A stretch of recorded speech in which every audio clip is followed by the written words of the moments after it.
Hey guys, welcome back. So in the last few videos, we have been talking about what are the common operations that can be performed on a given 1D array.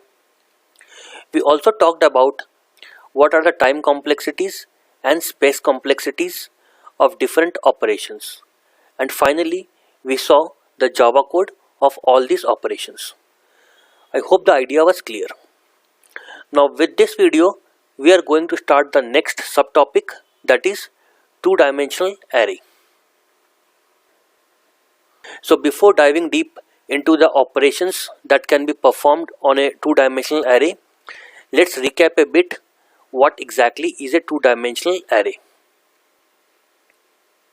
So as we have already said, a two-dimensional array is an amalgamation of multiple one-dimensional array.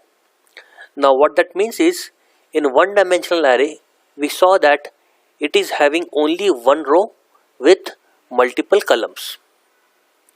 But in case of two-dimensional array, we typically have more than one rows, 3 in this case, and multiple columns. So now we can always ask a question that why do we need a two-dimensional array? Is there any situation where two-dimensional array works and one-dimensional array does not works? Of course, there are. We will talk about it in lot of details when we are talking about dynamic programming chapter. So as of now, please keep that question on hold. We will revisit this question when we are learning dynamic programming chapter.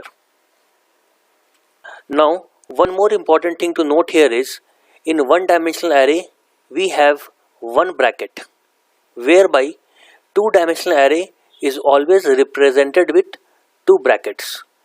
The first bracket indicates the row number and the second bracket denotes the column number.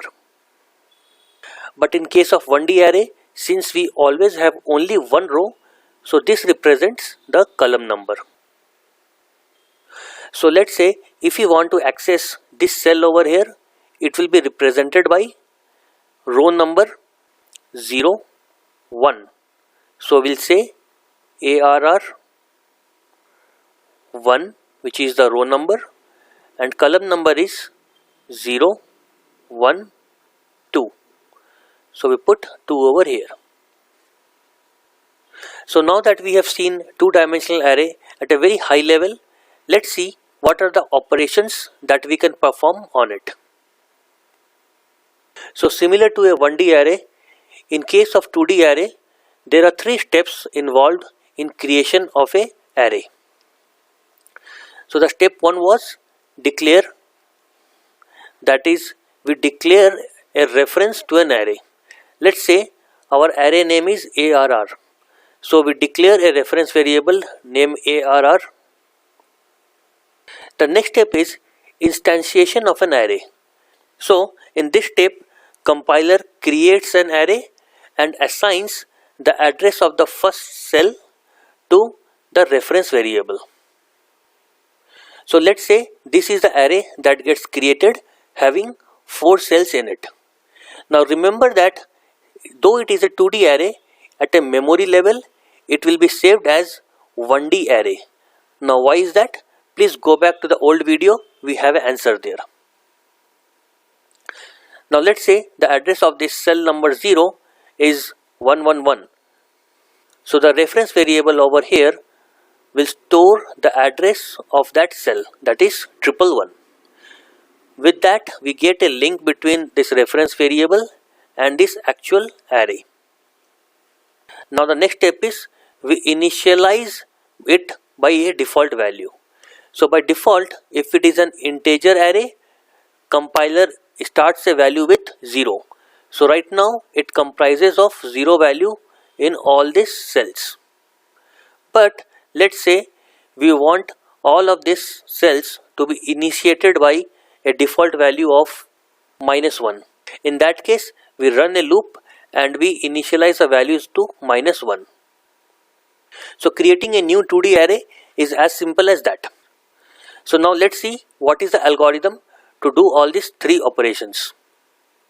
So when we are declaring a 2D array, similar to a 1D array, we first say what is the data type. It can be integer, float, double, etc. Then we put two brackets over here indicating that this is an array reference variable, and finally we give the name of that reference variable, which is ARR in this case. Now once the declaration of the array is done, we do an instantiation of the array.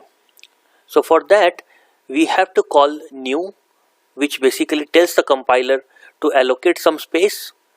Now what kind of space? It will be an integer type, and these two braces over here tells the compiler that it is an array which is having 2 rows and 3 columns.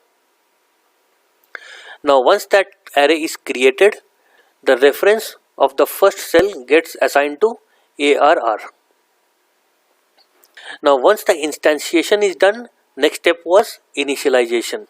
So we can say array 0 0, that means row 0 column 0 value is 10, row 0 column 1 value is 20, row 0 column 2 value is 30, and so on. Now similar to 1D array, we can merge all of these 3 statements into one, and if we do that, this is how it looks. So here we are saying the type of the array. These two brackets over here tells the compiler that it is a 2D array. ARR is the name of the array. We see that we have two braces over here which are inside again one big brace. So the first brace over here, these items will be stored in row number 0. All the items in the second braces will be stored in row number 1. So we can see that there is a very interesting similarity between 1D array and 2D array. In 1D array, we had only one braces over here indicating one row. But in case of 2D array, we can have multiple braces indicating multiple rows.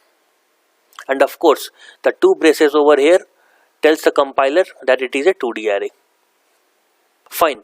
So now that we have seen what is the algorithm, let's see what is the time and space complexity for this operation. So since a declare statement is just one statement and it is not in proportion to the size of the array, it is an order 1 time complexity.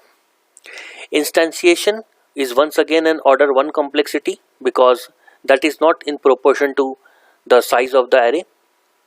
However, initialization will take m into n complexity, and the reason is m is the number of rows and n is the number of columns.